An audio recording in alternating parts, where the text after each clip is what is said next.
پێشنگ TV پێکەوە بۆ گۆڕانکاری، پێکەوە بۆ ئازادی و یەکسانی.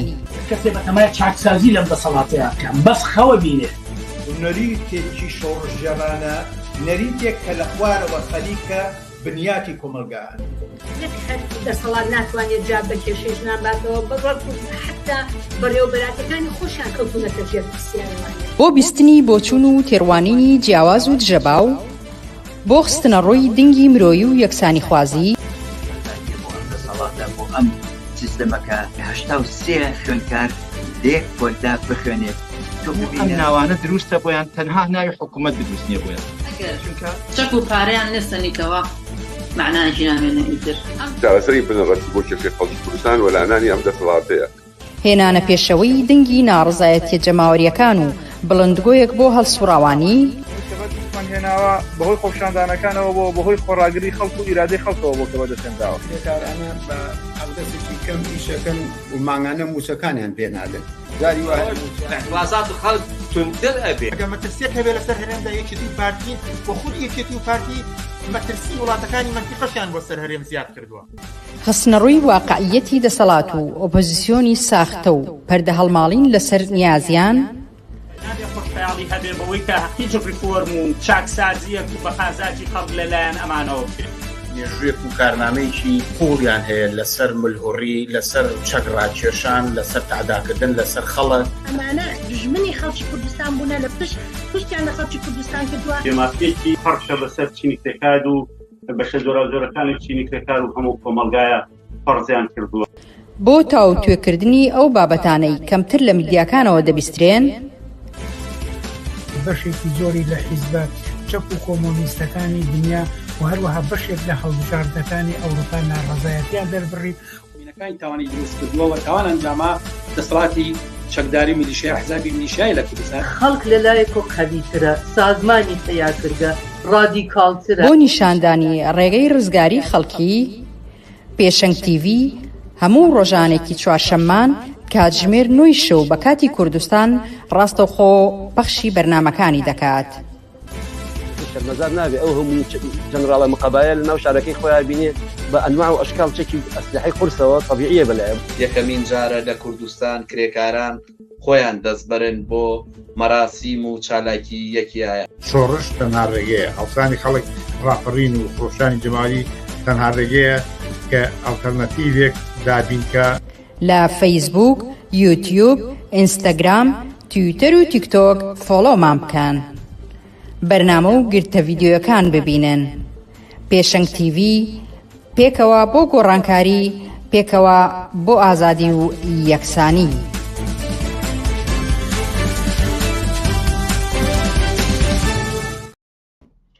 بینەرانی عزیزی پێشنگ TV ئێوەرەتان باش.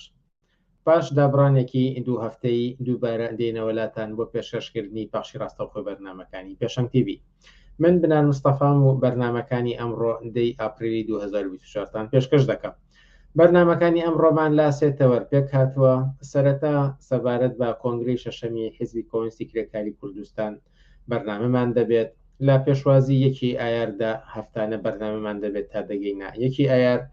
و ڕێپۆرتاجێکشمان بۆ ئامادەکردوون سەبارەت بە قسەکانی سالار عەزیز پارێزگاری کۆنی سلەیمانی و ڕاستی ڕووداوەکانی ئەو سەردەمە. ئێوەش دەتوانن با پرسیار و سەرنج و تێبینیەکانتان بەشدار بن لەگەڵماندا. لەگەڵمانت بۆ بەرنامەکانی ئەمڕۆمان.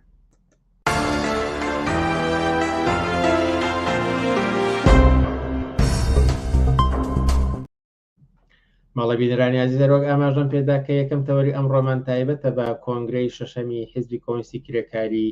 کوردستان کە دوو هەفتە بەر لە ئێستا بەسترا. ئەم بابەتە شتاوتێ دەکەین لەگەڵ سکرتێری کۆمیتەی حیزبی ناوبراو عوسمانی حاجی مارف. عوسمانی حاجی مارف ئێوەرت باش و سوپاسکە لەگەڵمانایت.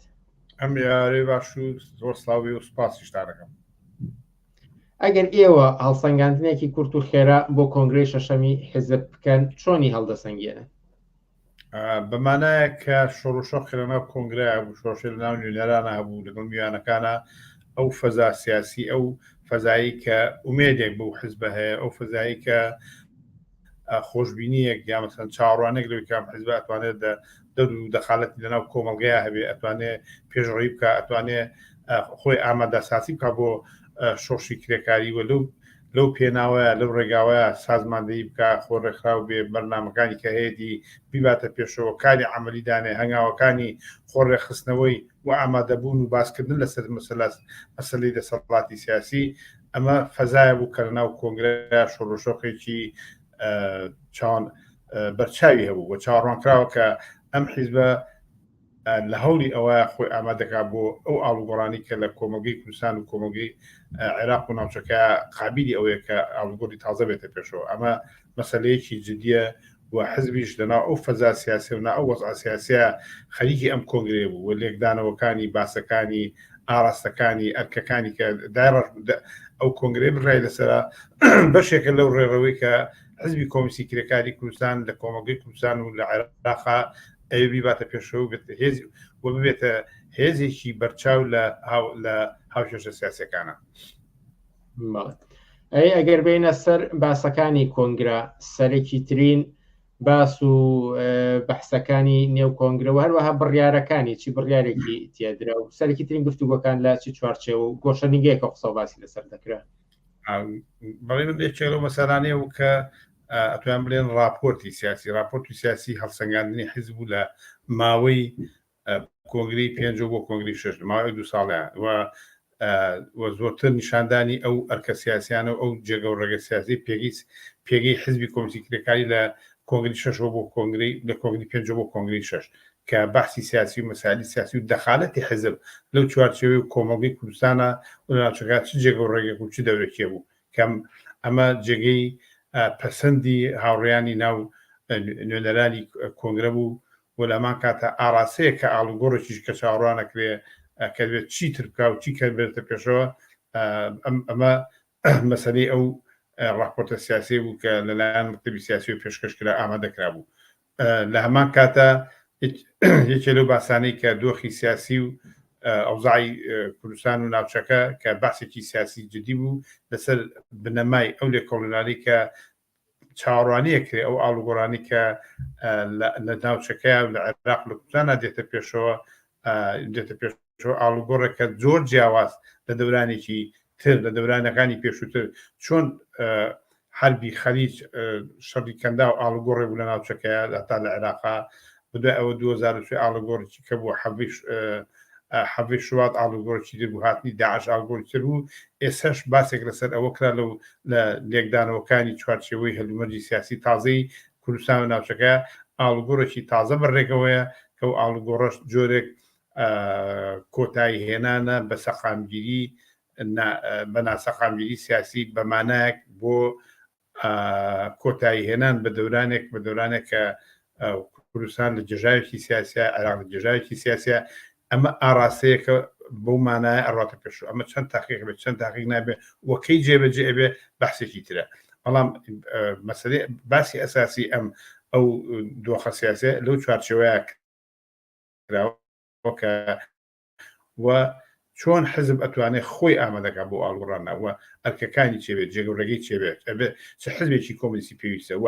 هاوسەنی هێزەکان چۆن چه ئاڵوگۆڕێکیان بەسەرە چارەنووسی کوردستان دەرەوەکیوەڕە ئەمانە هەموو مەسائلێکی جدی بوون کە باسی دەکرا و لە هەمان کاتە بڕیارنامەیەکی سیاسی لە ئاکامی ئەو بەحسە سیاسیانە لەناو کۆنگرە پەسەند کرا لەمان کاتە باسێکی تر ئاراستەکان و ئەرکەکانی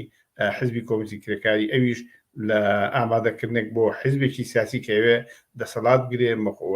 بێتە هێزێکی قودرەتمەند لە ناو هاوکێشە سیاسەکانە جێگە ڕێگەیەکی تایبەتی هەبێ و بتوانێت لە ناو کۆمەلگا موقعەتێکی تایبەتی کە قودرەتی سیاسی بە معنایەک نەهەر بۆ منایە کە دەسەڵاتی سیاسێگە ڕاستە ئاقاری حزب ئاراسی حزب بەرەو ئەو ڕاکە بێت دەسەڵاتی سیاسی بگرێ بەڵام خۆنیشاندان وکو قودرەتێکی سیاسی جێگە معنایەکی هەیە کە لە ناو هاوکێشە سیاسەکانە لە مقابلی ئەحزابی سیاسە لە نێو هاوسەنگی سیاسە جێگە ڕێگەیەک کە ئەحزابی سیاسی یا دەوڵەت یا دەسەڵاتدار هەمووانە ناتوانن حرەکەتی بکەن ئەبێ ئەنی حزب بگاتە ئاستێکەوە لە مۆقعەیەکە خۆی پیشان بە کە چێشمەکێشی نێوان هێزە سیاسەکان نەتوان حساب بۆ حزبی کۆمیسی کرێکاری نەکرد و حزبی کۆمیسی کرێکاری ئەبێ بچێتە ئەو ئاسەوە و ئەم ئاسەش بە معنایە گۆک نوێنەری چینی کرێکار و نوێنەرێک کە هەنگاوەکانی بەرەوشۆشی سۆشیالیستیە و تەواوی باسەکانی کە من ئەیڵێم ئەلبەتە درێژتر دەخالەتی هاوڕێیان دەوری هاوڕێیان هەموو نوێنەرەکان لەوەی کە چۆن ئەم باسە لەبانی عملیەوە لە چوارچێوەی کارەکانی بچێتە پێشەوە و هەر بۆ ئەمەش بڕیارنامەیە ئامادەکرا بوو کە بە زۆرینەی بە ئەکسرێتی نوێنەران دەنگی بێرە ئەوە لامان کاتە هەڵبەتە بڕیار مەسائلی تیشە بوون کە لەناو کۆنگرەیان مەطرحکرا هەڵبەتە لە کتێبێکا لە بڵاوکراوی ئۆکتۆبرە تەواوی ئەوانە بڵاوکەنەوە.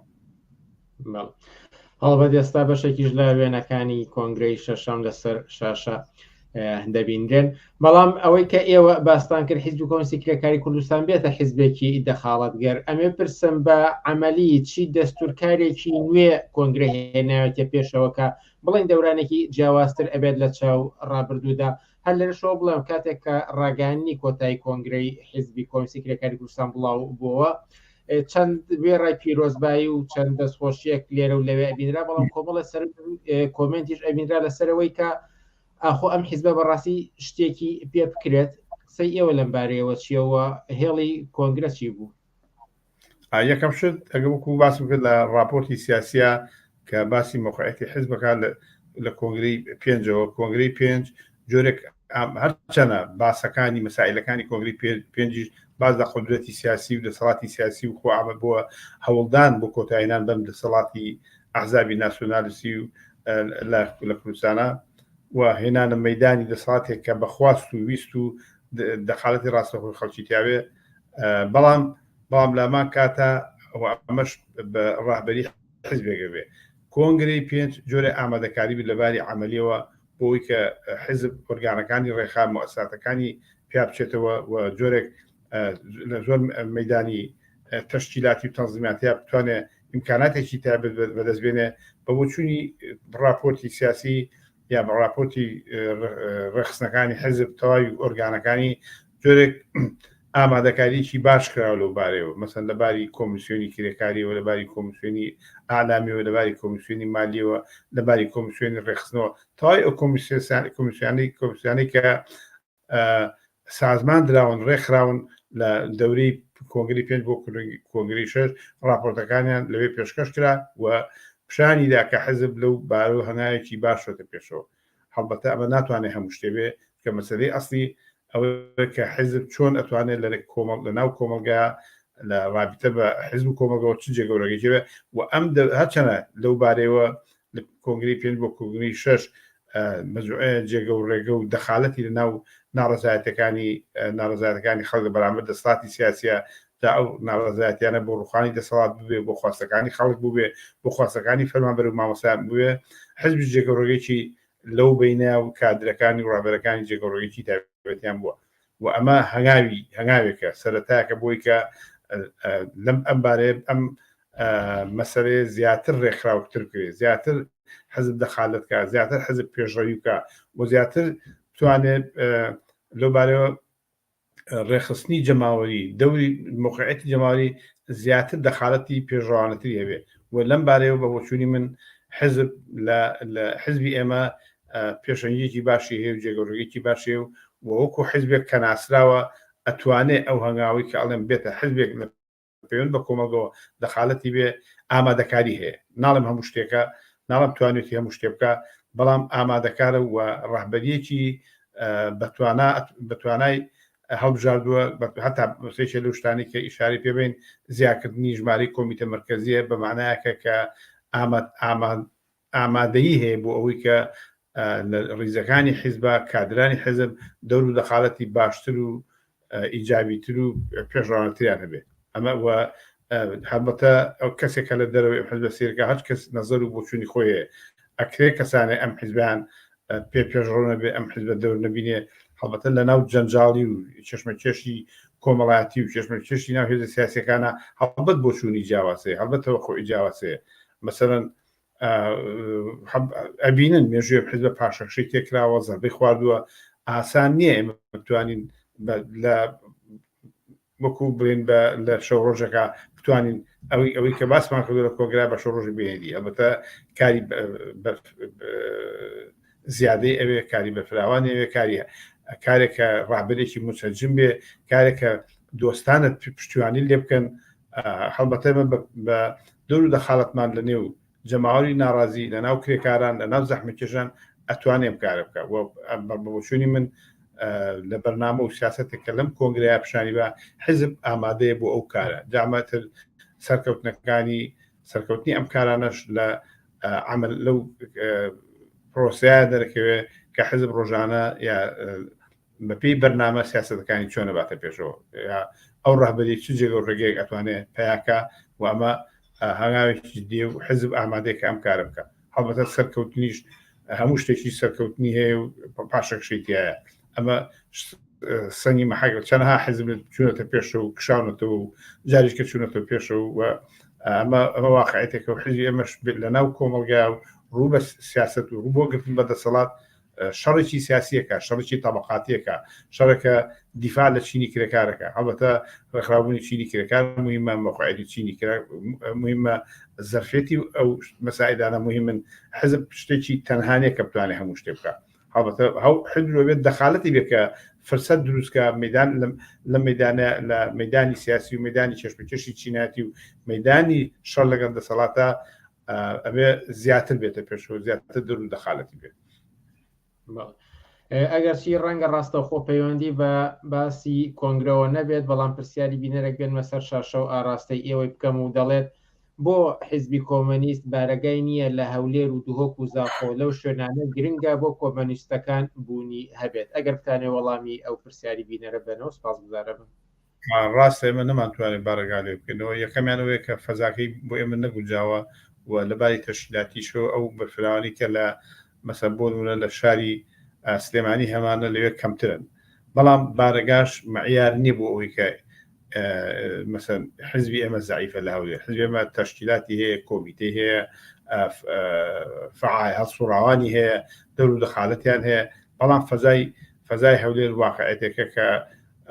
هەتا ئەحزابی تریش بەو شێوەیە کە ئەگەر وجودیانە بێ لە پاڵپارتیا ناتوانن وەکو ئۆپۆزیۆن وجودیانە بێ ئەمە واقعیتێکی هەولێرە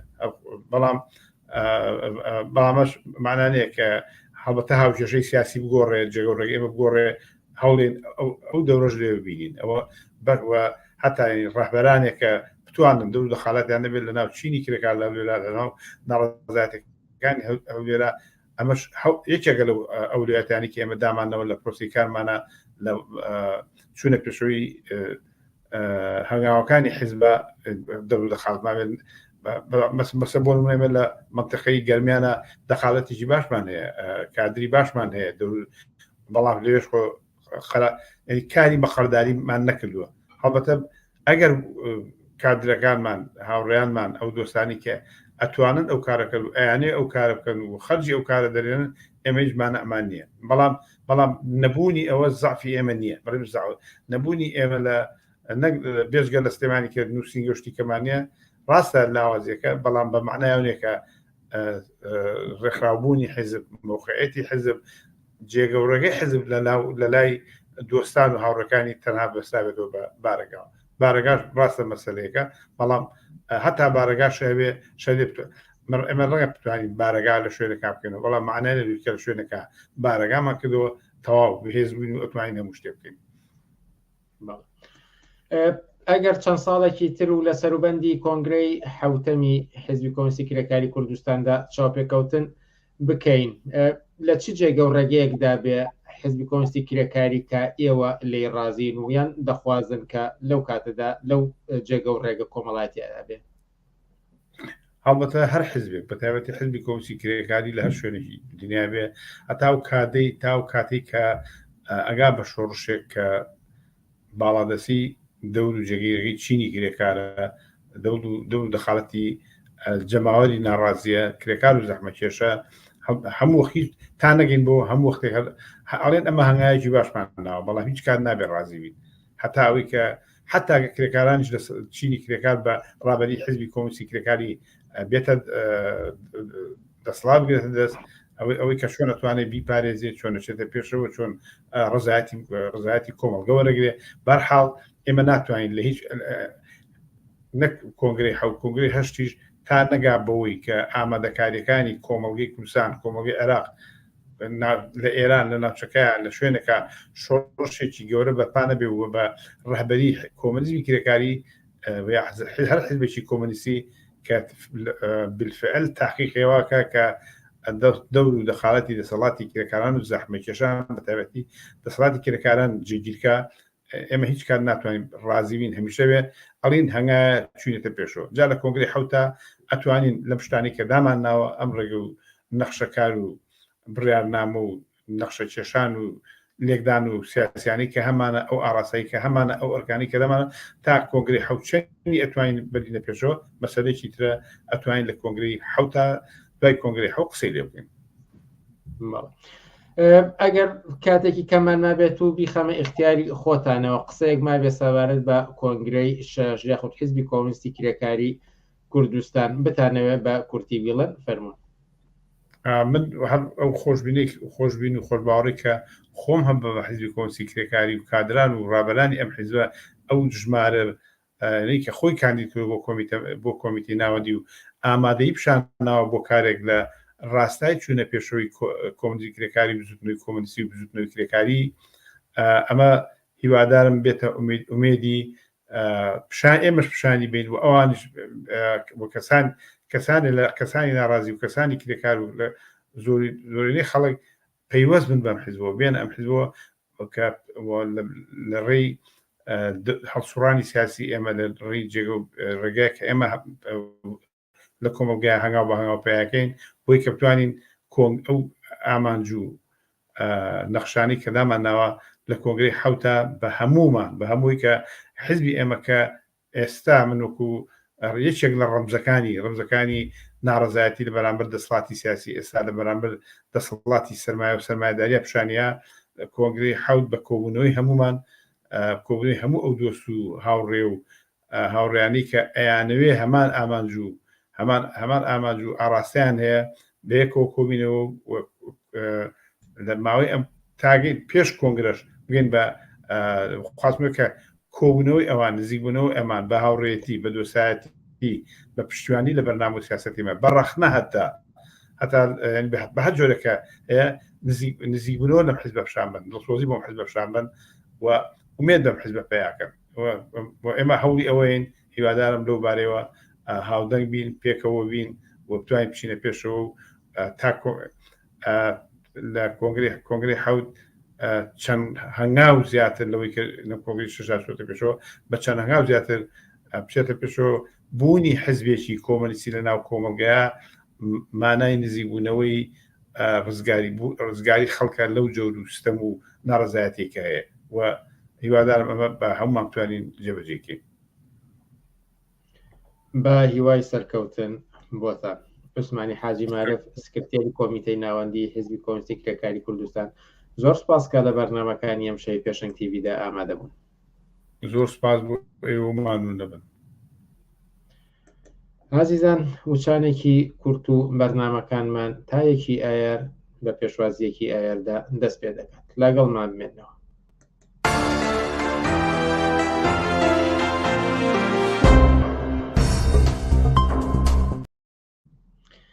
بەڵەبینەرانی ئازیز لە پێشوازیەکی ئایاردا هەفتانە بەرنمەیەکە لەگەڵ هەڵسوراوان و ڕابەرانی بزوتنەوەی کرێکاری لە کوردستان بۆ تاوتۆکردنی یەکی ئایار بەرنامەمان دەبێت. یەکەم بەرنامەش تایبەتە بە قسە و باس لە پێشوازیەکی ئایار لەگەڵ سەرنووسەری بڵاوکراوەی دەنگی کرێکار وەستا مەهدی ڕەسوڵ. وەستا مەهدی ئێوارەت باش و سپاسکە لەگەڵمانیت. ئێوارەی ئێوە و بینەرانی پێشەنگ تیڤیش باش زۆر سپاسانەکەم. ئەگەر یەکی ئایار هێشتا 3 هەفتەی ماوە بەڵام ئەگەر بپرسم ئامادەیەکان و پێشوازی بۆ یەکی ئایاری 2024 ئێستا لە کوردستان چۆنە ڕوات؟ بڵێ ئەزانی لە کوردستان یەکی ئایار تایبەتمەندی خۆی هەیە وەکو هیچ شوێنێکی دنیا نییە بە حکمی ئەوەی کە ئیتیحاداتی کرێکاری و ڕێکخراوی کرێکاری نییە ناچار ئەبێ هەڵسوڕاوانی کرێکاری یان وەک ئێمە وەکو ڕۆژنامەی دەنگی کرێکار و خەریک بین ئامادەکاری بکەین یەکی ئار هەر لە خۆیەوە ئەو ڕۆژە هەر لە خۆیەوە خەڵک کۆ نابێتەوە کرێکار نایەتە مەیدان بۆیە ئێمە لە یەکەمین ڕۆژی مانگی چوارەوە دەستمان پێ کردووە ئەوەی کە من پەیامم بڵاو کردوتەوە لە ڕێی ئەنتەرنێتەوە لەگەڵ کۆڕ و کۆمەڵە کرێکاریەکان قسە و باسم بووە و ئەم جێژنەش تەواو بێت دوای جێژنە یەکسەر ئیتر سەردانی مەیدانی بکەین لەگەڵ هەڵسوڕانی کرێکاری دابنیشین لە سەرێکی ئەیە قسە بکەین بزانین چۆن ئەو مەراسیمە بکەین ئەو هەیە یەکی ئار ئەبێ ئامادەکاری بۆ بکەی خەڵک لە خۆیەوە نایەتە مەیدان لە هەموو دنیای وایە بەڵام لە کوردستان ئەو تایبەتمەندی هەیە چەند ساڵە ئێمە تەجروبەمان هەیە ئەبێ زووتر دەست پێ بکەی بۆی ئامادەکاری بکەی یەکی ئارێکی باش بەڕێ بخەی بڵێ یەکی ئایارێکی باش چۆنە ینی ئەوەی کە ئێوە چاوەڕوانیتان لی هەبێت چۆنی بێت یەکی ئایار لەلایەن ئێوە باشە بێت ئەزانی چۆنە یەکی ئایار بەڕای من وا باشە کرێکار خۆی بێتە مەیدان خواستەکانی بێنێتە مەیدان بە هەر وەسیلەیەک بێ خۆی قسەکەر بێ خۆی پەیامی هەبێ خۆی داخوازیەکانی بخاتە بەردەم خۆی قسەکەری هەبێ ئەوە یەکی ئایار بەڕای من وا باشە لەناو کارابێ لەناو کارگەکان نابێ ئەزانی چۆنە لە کوردستان یەکی ئایار خۆ پشووی ڕسمیە وەکو بەڵام کارگەکان بە تایبەتی کەرتی تایبەت هەمووی نیزامی شەفتاتە و یەکی ئاریش کارگەکان هەر لە ئیشان من پێم وایە ئەگەر کرێکار بۆی بکرێ لە یەکی ئایارە ئەگەر بۆ سەعاتێکیش بێ کار بوەستێنن و ئەو مەراسیمە بەرز ڕاگرن ئەوە لە هەموو شتێ مهمترە دوای ئەوە لە یەکی ئایارە بەڕاستی ئەگەر یەکی ئایار مهمەکەی لەوەیە بتوانین ئێمە کرێکاران لە دەوریە کۆکەینەوە ڕێکخراویان بکەین متحیدیان بکەین لەو ڕۆژانی ئەحساسکە کە ئەگەر لە پاڵێکا بێ ڕێکخراو بێ ئەتوانێت دەستکەوتی زۆر باشی هەبێ یەکی ئایاری باش ئەوەیە بە تەسەوری من شەد نییە زۆر خەڵک کۆبێتەوە گرنگ ئەوەیە تەوەجوهی چییە ئەڵێ چی ئەوێت چی بکە یەکی ئایار ئەمە لە هەمووی مهمترە بەڕای من وەکو ئێستا ئاماژەتان پێداوە لە پەیامەکەشتانە کە بڵاو بۆتەوە تیایدا هاتووە دەڵێت کە یەکی ئایار پشووی فەرمیەوە کرێکار مافی هەیە کار نەکات بەڵام ئێستا وتان کە هەندێک جێگە هەیە کار بە کرێکاران دەکەن کە لە پەیامەکەشتانە هاتووە کە کرێکاران دەتوانن داوا بکەن کە کار ڕابوەستیانن ئەمێ پرسم کامە چەندە دیاردەیەکی بەربڵاوە لە کوردستاندا کە لە یەکی ئایاریشدا بە زۆرەمرێ کار بە کرێکاران دەکرێت ئەزانی چۆنا لە یەکی ئایارە حکوومەت هەرچی کارمەندی حکومی هەیە ئەنجا کرێکارە فەرمانبەرە هەر شتێکە ئەو ڕۆژە دەوام نییە دەوام ناکە ناچێتەوە دەوام مەگەر مەسەن بۆ نمونە مەگەر لە خەستەخانەکانە یان لە داری کارەبایە کە شوێنی زەرورین خەفارەت هەبێ یەکی ئایار دەوام نییە بەڵام بەنسبەت کەرتی ئەهلیەوە کەرتی ئەهلی جۆ بۆ نادا جۆ بە یەکی ئایار ناداوە کرێکاران ئەباتەوە سەر ئیش ئەمە لە یاساشە خۆی ئەڵێ ئەگەر کرێکار لە پشووا بوو بیبەنەوە سەرکار ئەبێ ڕۆژانەکەی دەبڵ بێت بەڵام بەڕای من کرێکاران یەکی ئایار ئەمە قبول نەکەن یەکی ئایار خۆی پشووی ڕسمیە خۆی لە پشووی ڕسمیە بە پێی یاسا هەم نابێ کارکە هەم ئەبێ موچەکەشی پێ بدرێ بەڵام ئەوەی کە لە کوردستان ئەگوزەرێ بارودۆخێکی ترە ئەوەی کەم نەڵێم تایبەتمەندی خۆی هەیە هۆکارەکەشی هەر ئەوەیە بەڕاستی حکوومەت شانی خۆی خاڵی کردوتەوە لە بەرپرسیارەتی بە تەبەقەی کرێکار چینی کرێکاریش بە حکمی ئەوەی ناڕێکراوە مەسەلەی دەرکردن لەسەر کار هەڕەشەیەکە لێیان یعنی ئەگەر خاوەنکارەکە ڕاستە خۆش پێیان بڵێ وەرنەوە یان مێنەوە ئەوان هەر ئەچنەوە ناسارن بچنەوە لەبەرچی لەبەرەوەی نەوەکو دوای یەکی ئایار لەسەر کار دەریان بکە ئەمە لە زۆر شوێن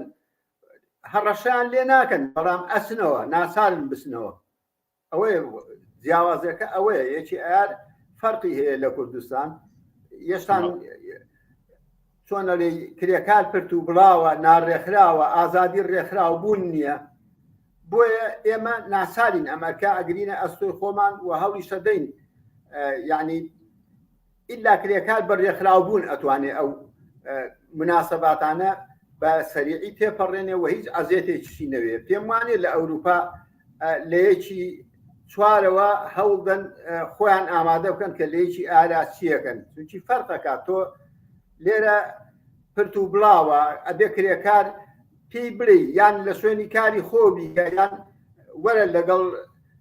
فڵانە مەجموعە لە فڵانە شوێن ئەیکەین، دوای ئەوە ئامادەکاریەوێ ئیمکاناتی ئەوێ. ئێمە دەنگی کرێکار تەجروبەمان هەیە، پاریش لە یەکی چوارەوە خەریک بووین، ئینجاتوانیتمان یەکی ئارێک بەڕاستی نمونەیی بوو ئەوەی پاروە. ئێمە ئەم ساڵیش هەوڵە دێن هەمان بە هەمان ئەو هێزەی پارە و زیاتریش کرێکاران بینینە مەیدان و قسەی خۆمان هەبێ و یەکی ئارێکی باش بێت. هەر لەو پەیامی کە بڵاوتان کردوێتەوە بۆ کرێکارانی کوردستان ئاماژە بە شتێکی تریشەکەن کە بۆ من سەرنجڕاکێشەوە دەمە بپرسم، لەوێدا دەڵێن کە کێشە و گرفتەکانی کرێکارانی کوردستان بە بەراورد بە جیهان ئەگەر زیاتر نەبێت کەمترە، واتە بە شێوەیەک ئاماژەی پێدەن کە زۆر زیاترە لە جیهانە. ئەمێ پرسم بۆچی ئەمە لەکوێوە سەرچاوی گرتووە کە کێشە و گرفتی کرێکاران لە کوردستان زیاترە؟ زانی کێشە و گرفتی کرێکارانی کوردستان زیاتر دەیان نمونە هەیە بیڵین. مەسەن لەکوێی دنیا کە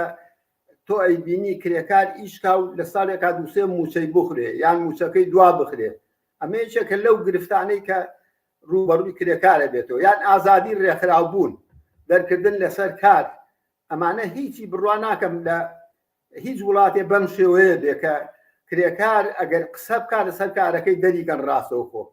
یان نەبوونی گرێبەستەکان هەمووی تاگلایەنە یان زەمان، یعنی ناژمێردێ. ئەمەنگە گرفت و کێشەی زۆرە ڕۆژانە، ئەمەنگە کێشەی هەیە لەگەڵ خاوەنکاران ناژمێردرێ. سیستمی کارێکی سەقەت، ئەمانە هەمووی گرفتن، هەمووی جیاوازی هەیە لەگەڵ زۆربەی وڵاتانی دنیا. یاسای کارێک کە بگونجێ لەگەڵ ئەمڕۆ ئەوەش هەر نییە. یاسای کاری تقریبەن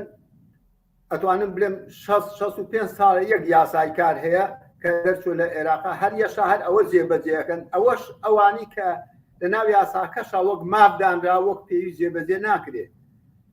کرێکار خۆی لەبەر ئەوەی ناڕێکخراوە، ڕێگای ڕێکخراوبوونی نییە، پرت و بڵاوە، زەعیف دێتە بەردەمی و هیچ تەئسیرێکی نییە لە بەردەم خاوەنکارە. نقطە زۆقەکەی ئەوەی ناڕێکخراوە، بەڵام ئیتر ئەو وەزعێتێکە جیاوازەکە زۆرە. کرێکاری گرفتەکانی چینی کرێکار لە کوردستان هەر زۆرە. مەسەن بۆ نمونە بێکاریەکە لە گرفتە گەورەکانی بەردەم چینی کرێکار. هەموو ئەمانە تەوەقوعی کرێکار ئەباتە دواوە. هەموو ئەمانەی تر کرێکار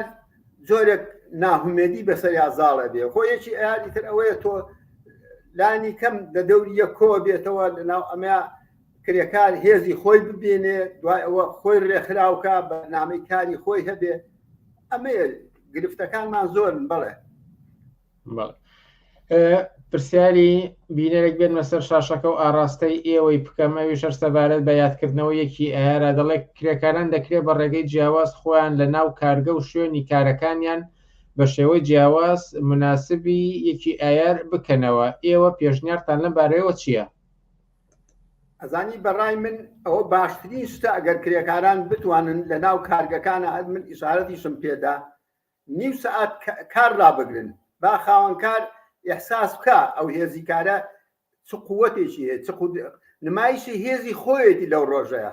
لە ناو کارگەکانە هەر زۆر باشە ئەگەر بتوانن بۆ ماوەی نیو سەعات کار ڕابگرن، ئەوانەی کە ئەبرێنەوە بۆ سەرکار. خۆمان ئیش نییە ئەگەر بتوانن بە مەسیرە و شتی گەورە ناو شارەکانە ئەمە بکەن، ئەوەش هەر شتی باشە. بەڵام لە هەمووی باشتر ئەوەیە کە کرێکار لەو ڕۆژە کار ڕابگرێ. ئەوە گەورەترین شتە، نمایشی هێزی خۆی ئەکا لە بەرامبەر خاوەنکارە و پێی ئەڵێ من ئەگەر من نەبم تۆ ئیتر هیچ قازاندێ نایەتە دەستی، ئەگەر من نەبم ئیتر ژیانە وەستێ. ئەمە زۆر مهمە. ئەزانی یەکی ئایاری تر بۆ خۆی سمبولی بزوتنەوەی کرێکاریە. کرێکار ئەم ڕۆژەی بە خوێن تەسبیت کردو. ئەگەر بگەڕێنەوە بۆ مێژووەکەی ئەگەر هەر ئەوە بمێنێ هەر یەکی ئایا بمێنێ و وەکو مێژووی بزوتنەوەی کرێکاری نیشانێدا کە ئەم نظامی سەرمایه‌داریە چەند زاڵمە چۆن خۆی سەپانوە بەسەر کۆمەلگایەوە چۆن کرێکار ئەچەوسێنێتەوە یەکی ئار خۆ ئەگەر هەر لە دوو کەلیمە بیڵێن خەباتی چینی کرێکارە بۆ کەمکردنەوەی سەعاتی کار لە 15 سەعاتەوە بۆ 8 سەعات هەتا ئێساش هەر ئەوەیە و ئەوە تەثبیت بووە نیشانی ئەدا ئەگەر کرێکار خەبات کا لە پێناوی باشترکردنی هەلوو مەرجی کار و ژیانە ئەتوانێت تەوەقوعی بەرز بێ ئەسڵەن شۆڕشی کرێکاری هەر لەوێ هەنگاو ئەنێ بەرە و کۆتایی هێنان بەم سیستەمی کاری بەکرێ و کۆتایی هێنان بە هەموو نابەرامبەرەکان لە یەکی ئایاری ئەم ساڵدا کرێکارانی کوردستان سەرێکی ترین خواستەکان کە لە ڕوانگەی ئێوە پێویستە بیهێنە سەر مایکرۆکان و قسەی لەسەر بکرێت و بکرێتە خواستی ئایاری ئەم ساڵ لە ڕوانگەی ئێوە چین ئەو خواستە سەرێکەکە ئەزانی خوات زۆرن بەڵام گرنگترین خواست ئەوەیە پێش هەموو شتێ بێ ئازادی ڕێکخراوبوون بکرێتە خواستێک ئازادی ڕێکخراوبوون هەبێ ڕەنگە کۆمەڵێ کێشەی تر کرێکار بتوانێت خۆی ڕێبخاو مشکلاتی حەلکە ئەمە یەک دوایی مەسەلەی موچە هەموو مان لە کاتی خۆیان بدرێتەوەی لێ ئاساکە هەیە دوان نەخرێت دوای ئەوە مەسەلەی پلە بەرزکردنەوە هەرەوەی کە مامۆسایان داوایەکەن مەسەلەی کەمکردنەوەی ڕێژەی بێکاری و دامەزراندن ئەمانە هەمووی خواستن ئەمانە لائحەی خواستن بۆ یەکی ئاات بەڵام خۆ ئەرەوە نیە تۆ بەرزیکەیتەوە بێ خەباتی بۆ بکەیت لە پێناوێت تێبکۆشی خواست زۆرن کرێکارانی کوردستان خواستیان زۆرە بەڵام گرنگترینیان بەڕای من گرنگترین شت ئازادی ڕێکخراوبوون و ئەم چاکردنی مەسەلەی موچە لە هەموو شتێک گرنگترە و بەرزکردنەوەی لانی کەمی کرێ بەپێی مەسروف هەر ئێستا بەشێکی زۆر لە کرێکاران موچەکان ئەسڵەن بەشی دە ڕۆژیشیان ناکە مەزەن کرێکارانی بەشی خەدەمات ژینگە پارێز و ئەوانەی باخچە و ئەوانەی کە ئەسڵەن لە دائیرەکانە لە بەشی تەربێش زۆرە هەزاران کرێکار هەیە موچەکەی ئەو پەڕەکەی ئەچێسە 350,000 کە بەشی هیچ ناکە لانی کەمی موچە بەڕاستی ئەویش خواستێکە لە یەکی ئارە من پێم وایە ئەوەش ئەبێ دیاری بکرێ جا ئەوە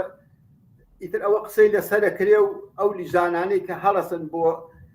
دانانی لائحەی خواستەکان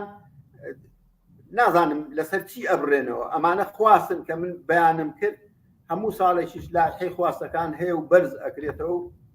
ئەوانە خواستە ئەساسیەکانن بۆ ئەم ساڵ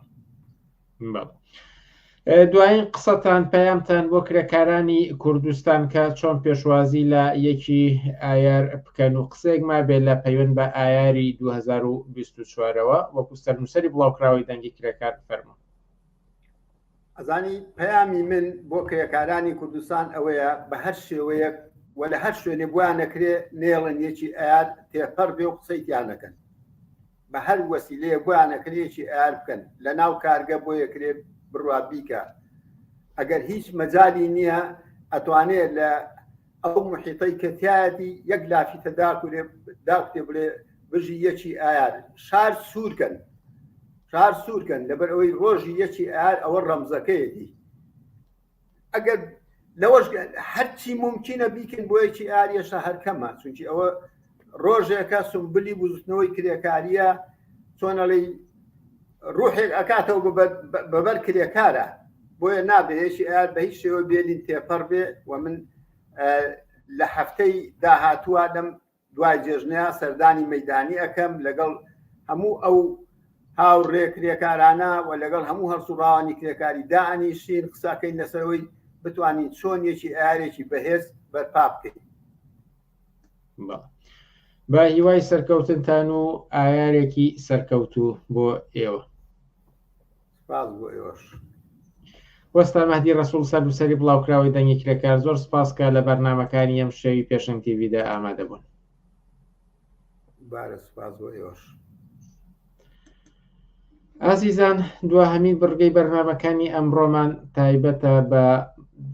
دانانی ئەو ڕێپۆرتاژەی کە بۆمان ئامادەکردوون. ئەویش لەسەر قسەکانی سالار عەزیز پارێزگاری کۆنی شاری سلەیمانی کە چەند هەفتە بەر لە ئێستا لە کەناڵی ڕووداوە قسە و باسێکی کرد و ڕاستی ڕووداوەکانی ئەو سەردەما هەر لە مامەڵە لەگەڵ دەستفرۆشانەوە هەتاوەکو کوشتنی بەکر عەلی ئێمە ئەو قسانەمان کۆ کردوتەوە و هەروەها وەڵامەکانیش و لێدوانیشمان لە عەبدوڵڵا مەحموود وەرگرتووە و ئەم ڕێپۆرتاژەمان لێ بەرهەم هێناوە و ئێستا پێشکەشی ئێوەی دەکەن. دوای دیتنی ئەم ڕێپۆرتاژە بەرنامەکانی ئەم هەفتەیەمان کۆتایی دێت. بەر لەوەی کە بە ئومێدی هەفتەی داهاتوو یەک ببینەوە لێرە ئاگادارتان بکەینەوە کە ڕۆژی یەکی ئایار ئەکەوێتە بەر چوارشەممە مانای ئەوەیە کە ئێمە بەرنامەی تایبەتمان دەبێت سەبارەت بە یەکی ئایار لە کاتی خۆیدا و تەنها یەک کاتژمێر نابێت و زیاتریش دەبێت و هەر لە ئێستاوە ڕایگەێنین هەر کەسێ پێی خۆشە دەتوانین کاتێک بخەینە ئیختیاری و شەوی یەکی ئایار لە بەرنامەکانی پێشەنگ تیڤیدا بەشدار بێت و قسە و باسی خۆی سەبارەت بە یەکی ئایار بکات. لێرەدانا دوای ئەوەی کە دۆکومنتەکەتان لەسەر قسەکانی پارێزگاری کۆنی شاری سلەیمانی سالار عەزیز و ڕاستی ڕووداوەکان بینی، بەرنامەکانی ئەم هەفتەیە کۆتایی دێت و هەفتەی ئایندا بە یەکشان دەبینەوە.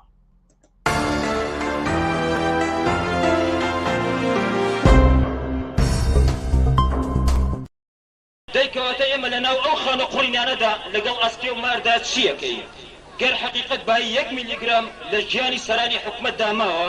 با بێن خۆیان واتەنی لە نزیکەوە بۆ چوونەکانمە لە بێژنی واقعیدەین. شوێن یاریگای سلێمانی و کات یەکی ئایاری ساڵی 1994 لە مەراسیمی ڕۆژی جیهانی چینیکرێکار نوێنەری بێخانەولانەکانی حامیە بەکر عەلی وتەیەک پێشکەش دەکات و دەبێتە مایی پێشوازی گەرمی هەزاران کەسی ئامادەبووی ئەم مەراسیمەکە. ئایا ئێمە پێمان باشە ئەو حەزارەتەی حکومەتی هەرێم بە ناوی و ئیدانەی کەرامەتی ئێماکە لەو دیو دەرگاکانمانەوە بێ؟ حامیە شوێنی ژیانی ئەو ئاوارە و بێماڵانە بوو کە بەتەنەکە و کەرەستەی زۆر سەرەتایی 4 لایەن بۆ خۆیان دروست کردبوو شەوی تێدا بکەنەوە. دەسەڵاتدارانی سلێمانی بە سەرۆکایەتی پارێزگاری ئەو کات سالار عەزیز بە بیانووی نەبوونی تاپۆ بەردەوام ئاوارەکان لە ژێر فشار و هەڕەشەی چۆڵکردنی ئەو شوێنە بوون. لە وتەکەیدا ئەگەر باز دەڕەتکردنەوەی ممتەلەکاتی دەوڵەتە ئێوەش مەڵبەندی ڕێخستی سلێمانی چۆڵکەن و بێنەوە بە حکومەتی هەرێم لەقی چوارش باچۆڵی کە ودیاتەوە بە دەوڵەت ئیزاعەکەی کاکە حەمەش باچۆڵی کە بێتەوە بە زەراعەکەی جاران زۆر جێی تریش ئێمەش حامێ سۆڵەکەین و ئەڕۆی بە ئەو کاتە ئەویش بێتەوە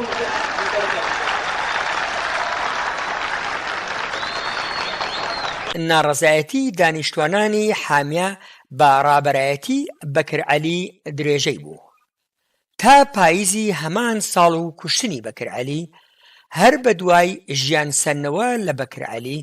لە خۆپیشاندانێکی بێخانەولانەکانی حامیە لە بەردەم بینای پارێزگا 5 تۆمەت بۆ پارێزگاری ئەو کاتی سلێمانی سالار عەزیز ڕاکێشرا و لە زۆربەی دیداری دەستگا ڕاگەیاندنەکاندا ڕوبەڕی ئەم پرسە دەبێتەوە. لە دوا دیداریدا لە بەرنامەی باڵۆنی کەناڵی ڕووداو لە کۆتایی مارسدا بەرپەرچیدایەوە کە کوشتنی بەکر عەلی بە بەرنامە ئەنجام درابێت و تەنانەت بێ ئاگایی خودی خۆشی نیشاندا و گوتی وەڵی کاگەوە وترین لە دەستم دەرچوو ڕام کرد بە شوێنی ئەوانە ڕایان کرد و منیش لە سوچەکە لای ماڵی ملازەمە لێوا بوو تەقەیەکم کرد بە ئاسمانە بەریکەوە. وێڕای نیشانەی پرسیار لەسەر ئەوەی گوایە فیشەکێک بە ئاسماندا تەقێنراوە و بەر بەکر عەلی کەوتووە. 2 ساڵ بەر لە ئێستا لە کەناڵی کوردستان 24 بەم شێوەیە باسی لە ڕووداوەکە کرد. وتی وەڵی من ئەو ڕای کرد و منی ڕای کرد ویش دەماچێکم ببوو لەم بە هەرزەکەەوە بە ئاسمانە و لەم بابەتانە. لەسەر کوشتنی بەکر عەلی چەندین کەس لە کەناڵی جیاوازەوە یادەوەریەکانی ئەو ڕۆژەیان جێڕایەوە. 1.5 سەعات پێش کوشتنی بەکر عەلی لە نووسینی ئالان دانیار یەکێک لە ئامادەبوو شایەت حاڵی ڕووداوەکە و دەگەڕێتەوە کە لە کاتی خۆپیشاندانەکەیدا بەکرعەلی جێگەی ئامانجی چەکدارانی دەسەڵات بوو و خۆپیشاندەران کاریان بۆ هەڵاتنی بەکرعەلی دەکرد. هەروەها ئەو دەنووسێت وەک بڵێیت چەکدارەکان ئەمری کوشتنی بەکریان پێکرا بوو و دەبوایە بکرێت. هەروەها لە درێژەی نووسینەکەیدا دەڵێت کە کاتێک تەرمی بەکرعەلیان وەرگرتەوە فیشەچێک بەرتەنیشت لوتیەوە کەوتبوو و پشت سەری هەڵتەکاندبوو.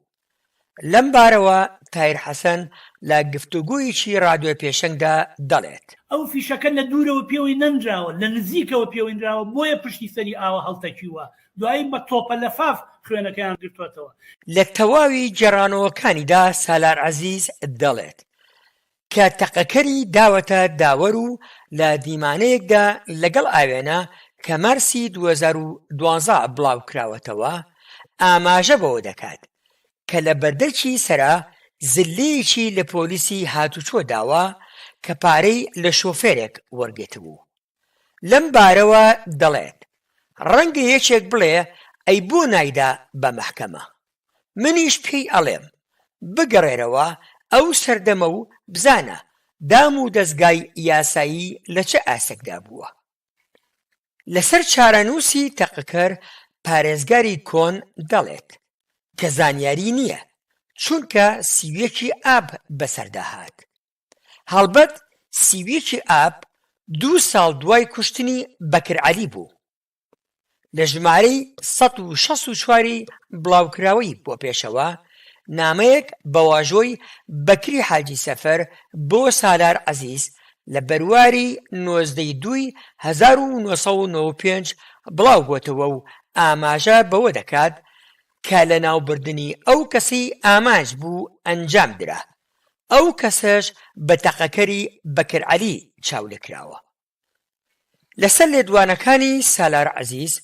عەبدوڵڵا مەحموود سەرنووسەری بڵاوکراوەی بۆ پێشەوە بۆ پێشەنگ TV دواو گوتی ئەو کەیسە هێشتا زیندووە بۆ هۆیەوە زیندووە چکە یەکلایی نەکراوەتەوە بۆ تا ئەو کاتەش ئەو کەیسە یەکلایی دەکرێتەوە. سالار عەزیز ناتوانێت خۆی لە تۆمەتباربوونی ئەو کەیسە بچێتەوە بەتابەتی کە هەمومان دەزانین کە وەختێک سالار عەزیز لە هەر شوێنێک دەردەکەوێت هەر کەسێک میکرۆفۆنە خاتە بەردەمی هەر گفتوگۆیەکی لەگەڵ دەکرێت ناچارە کابرای ڕۆژنامەنووس پرسیار بکە کە باسی تیرۆری بەکرعەلی لەگەڵ بکات. هۆکارەکەی هێشتا ئەم کەیسە یەکلا نەبووەتەوە و ئەو هێشتا سالار عەزیز تۆمەتبارە بەوە. ئەمە لایەنێک. دووەم مەسەلەوەی ئەم ڕووداوە ڕووداوێک نییە 100 ساڵ لەوە پێش بێ، ڕووداوێکی تازەیە شاید حاڵەکانی زیندون بەڵگەنامەکانی زیندون هەر بەو هۆکارە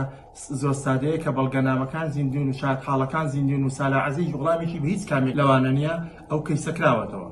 جیا لەوانەش من لام وایە تا ئەو کاتەکە مەسەلەی بێ خانەولانەیی مەسەلەی بێ سەرپەنایی لە کۆمەڵگەی کوردستانە هەبێ تا خەڵکێک ناچار بێ بۆ بڕێوەچوونی ژیانی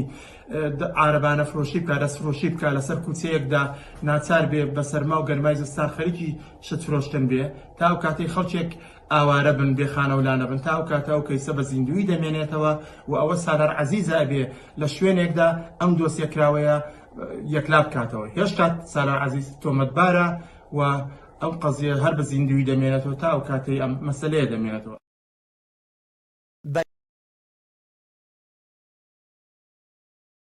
بەدەر لە کەیسی بەکرعەلی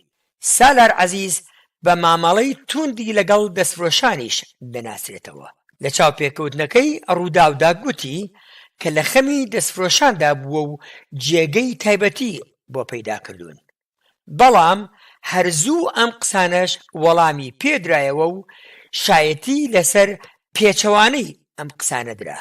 نە هیچ جێگایەکت بۆ ئێمە پەیدا کردبوو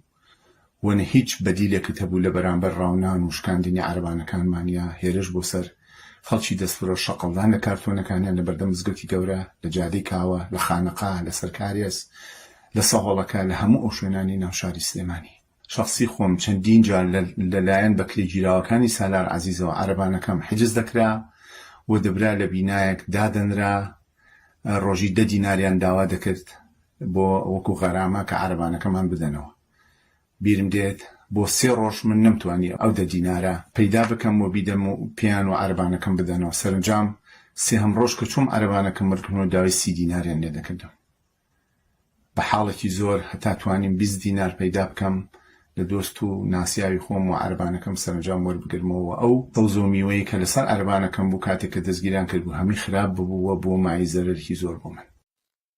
شایەنی باسە کە هەر لە ساڵی 1994 لەسەر ڕەفتار لەگەڵ دەستفرۆشان هونەرمەند سەردار عەبدوڵڵا کاریکاتێری لەسەر کێشا بوو.